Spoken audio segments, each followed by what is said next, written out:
by virtue of the position that we've afforded them in society. We are living in a market society where everything is for sale, and therefore the markets, or those who are commanding the markets become our high priests currently, right? That's the power that they have by virtue of being who they are, white, if I may put that way. They command whiteness, which presides over us.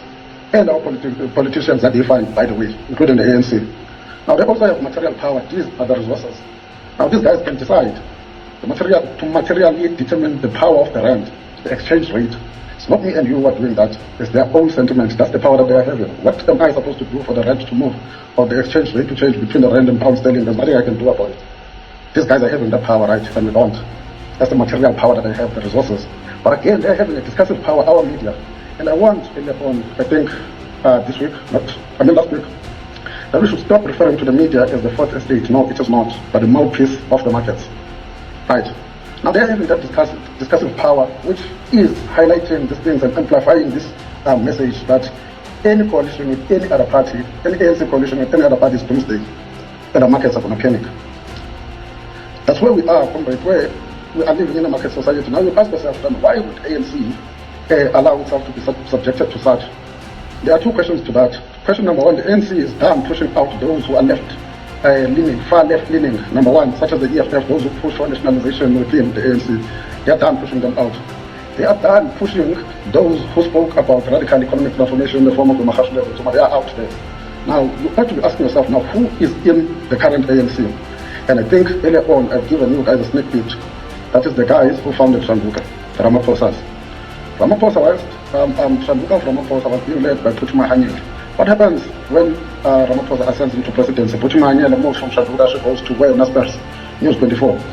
Ramaphosa is assured that he will take one of your own into the news engine of this country. Puchuma Hanyele is not at Naspers to add any value. She is planted there because this guy is scared of scrutiny. Now you guys are asking why the media is not talking about Palapala. No, they're missing the whole point. Number two, we're plunged into load shedding. Go and look who is supplying the diesel to Eskom. Look at what are the interests, what are the BEE deals there. Before Mike Teke comes and tell you here that you guys are not ambitious as young people, as a BEE beneficiary. Now, what is left of the ANC is interest. Just Google Mr. Jonas now. Google Mavusum Sumang now, and you will see where are they sitting. They are sitting in the boards of MTN, South 32 Platinum, all these companies. These are the interests that are currently driving the ANC. Whose interests are those? Are the markets. Hence the ANC is chatting with the DA, because everyone who's left leaning, the people who have voted the MK have spoken in this space, because they cannot identify with the character of the ANC or what ANC has become. The people who voted for the EFF or who borrowed, who lended their vote to the EFF, or the EFF borrowed from their vote. Because of the vacuum within the left, they come back and voted for the MK. Now, who are we to think that the ANC of Ramaphosa will not entertain the DA over Zuma and Malema that the ANC of Ramaphosa is pushed out? Who are we to think that the ANC is having an interest of me and you, who are the downtrodden, disenfranchised, who do not have discussive power, material power, instrumental power? Whereas they push the likes of Mahashule, Zuma, Malema out, if they push those people, who remains? That's the questions that we ought to ponder from. I mean, I'm willing to put my head on the chopping block, and I'll come here in the space and say, comrades, I was wrong. But, to close it off, remember this. The end of history, they say, the mankind's ideological evolution and the universalization of Western liberal democracy. Who embraces that? It is the current ANC. Who else? The DA.